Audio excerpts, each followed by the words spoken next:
No matter if you live way down south in the country or way up north in the country, reeds, toolies, cattails, whatever you may call them, they're in a lot of our lakes, rivers, and ponds, and bass absolutely love reeds. There he is. Get out of there. Oh God. Gee. How big's that joker? Come here. Come here. Ah.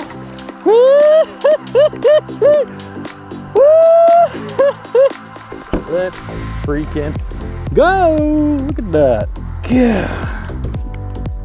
So today I really want to talk about 5 things that'll help you catch more bass in reeds, so stay tuned, it's gonna be a good one. This video is brought to you by sportsmansoutfitters.com. Right now, if you use the coupon code BFHQ10, you can get 10% off any Ark fishing rod at Sportsman's Outfitters. Whether that's an Ark Cobb Series rod, a Tharp Series rod, or an Invoker Pro, if you use that coupon code and click those links down below in the description, you're greatly gonna help support the Bass Fishing HQ channel.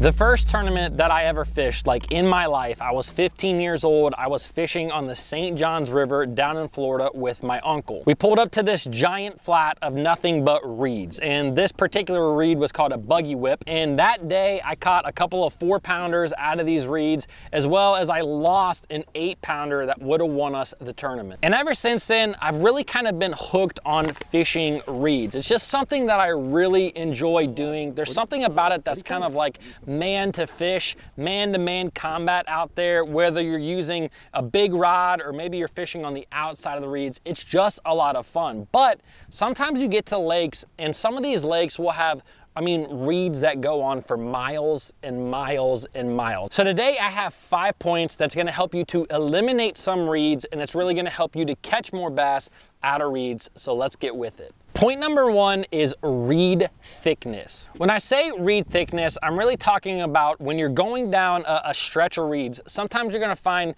reeds that are extremely close together. They're really tight, they're very dense. And then other times you're gonna have reeds that are very sparse. Now I have seen it on multiple occasions where you will get into certain areas where you start catching fish, and you're gonna notice that you are either fishing around very sparse reeds or very thick reeds. And once you kind of figure out, hey, the bass are really on these thick clumps of reeds, then you really don't even want to fish the sparse reeds. You just want to concentrate on the thick reeds. And I've also seen it on the opposite side of the spectrum. There have been times, especially in the spring, especially when the bass are moving up to spawn, bass will use the reeds that are very sparse, the ones that don't make a big wall, the ones that aren't extremely thick. And again, once you figure out, hey, it seems like all the bites I'm getting are in the sparse reeds, then just continue to fish sparse reeds. Don't worry about all the real thick ones. That is one thing that can literally help you eliminate half of the reeds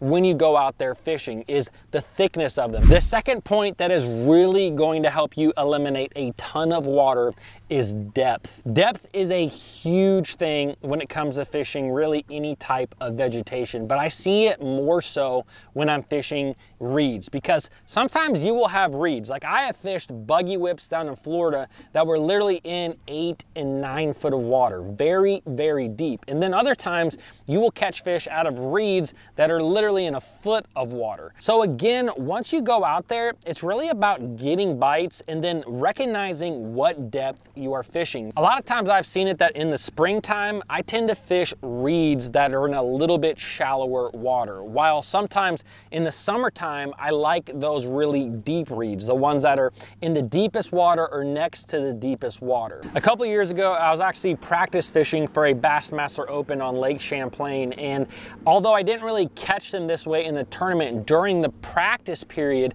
I found that you had to have water depth that was 2.5 foot. If I was sitting in about 2.5 foot from 2.4 to about 2.7, that is where the fish were in these reeds. If I was in 2 foot of water, water or less, I wasn't getting bit. If I was in over 3 foot of water, I wasn't getting bit. That 2.5 foot of water was so key. And literally I would pop into a little reed patch, and if I was sitting in 2.5 foot, I would start flipping and I would catch fish. If I was deeper or shallower than that, I just kept on going. It really helped me to eliminate a lot of water, be able to move very fast and catch a lot of bass. Now, a huge tip when it comes to fishing reeds, but this actually applies to anything in bass fishing, and that is fishing isolated patches of reeds. Like I talked about, pretty much anything in bass fishing, if you find something that is isolated, something that is by itself, it really tends to be a high percentage area. For instance, you might be fishing the bottom of a lake where there's a ton of brush piles,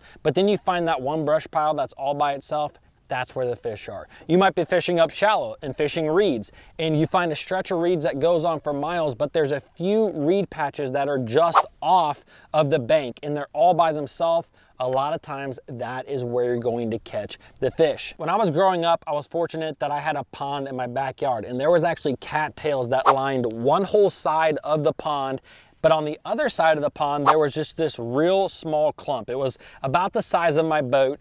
And every time I would fish that small clump, it seemed like I would always catch a fish. There are other times where I would fish that huge patch on the other side and I would not catch any fish, but then I go to that isolated clump and I catch bass. And the same thing applies in big lakes. Isolation, isolation, isolation is really big in bass fishing, and if you start catching fish on isolated clumps, it's going to eliminate about 90% of the reeds that you are fishing. Tip number 4 is all about rate of fall. One of my favorite ways to catch bass in reeds, probably one of the most effective ways, is actually to flip and pitch the reeds with soft plastics or jigs. There's just nothing quite like the feeling when you pitch a soft plastic into a clump of reeds and all of a sudden the reeds shake and you just rear back on that fish and a big fish just comes blowing out of the water. Now, with that being said, I have found that one of the most important aspects to flipping and pitching, especially when you're fishing in reeds,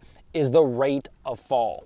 A lot of times I'm gonna pick up my favorite like 3/8 ounce or 1/2 ounce Texas rig of some sort, and that's what I'm going to start with. But I have seen it a lot where something that is lighter in weight or something that is heavier in weight can really be the difference between getting a few bites and getting a lot of bites. And it goes both ways. Now, I tend to see that when you are fishing colder water, sometimes the lighter weights that you can go with, if you can get away with a 1/4 ounce or even possibly an 1/8 ounce at times, that can really help you to get a lot more bites in the reeds. But there are also times, especially in the summertime, where you want a reaction strike from the bass. You want to use a 3/4 ounce, even a 1 ounce weight, and you're just gonna punch into those reeds. You're really making a commotion. You're really dropping that bait really fast in front of the bass, and bass can't reach out and grab something. They just have to inhale it. So if it zooms past their face, it causes that reaction strike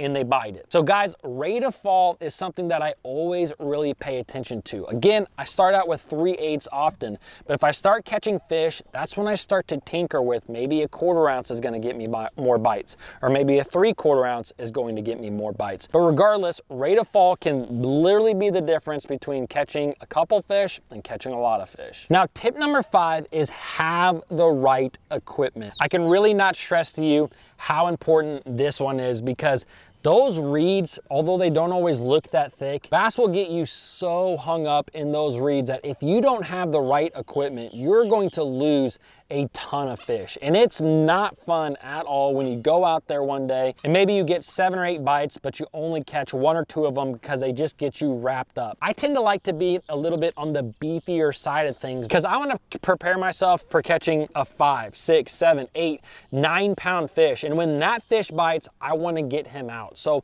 one of my favorite setups, like I said, is a Texas rig. And as far as one of my #1 baits goes, it's the D-bomb. This thing is a really awesome little bait. I've got a pile of them over here that I've been using today, but the D-bomb, I like it because it's ribbed, so it seems like the hook comes through really easily. I don't have any problems hooking up with fish. It's a very soft bait. I just think that the bass like it. When it comes to a rod, I really like a longer rod, something 7 foot 6 inches to 7 foot 11 inches. This is the Ark Tharp series rod. This particular one I really fall in love with. It's the Guntersville Special, and it's a 7-foot 11-inch rod, which sounds extremely long, but this thing, I mean, it is feather light. It is so easy to maneuver. You literally feel like you're fishing with a 7-foot rod out there, but you have the leverage, you have the power of a 7-11 to really horse those fish out of that cover when you need to. Now, I like to use braided line.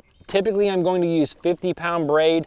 Sometimes I'll bump it up to 65, maybe if I'm fishing down in Florida where there's some big fish, but 50-pound is going to do the job. Now, as far as the reel goes, this is a Bruin Outdoors ELS reel. I really like anything 7.1 to 1 and higher as far as gear ratio. One of the reasons I love this reel is actually because of the handle and these EVA foam grips. Sometimes I've seen it when you're flipping and pitching with different reels, your hand can slip off very easily when you set the hook, and with that EVA, it doesn't do that. Now, you don't always have to use braided line. This is another rod that I like to use a lot. It's a 7.6 medium heavy action rod. It's got 20-pound fluorocarbon on it.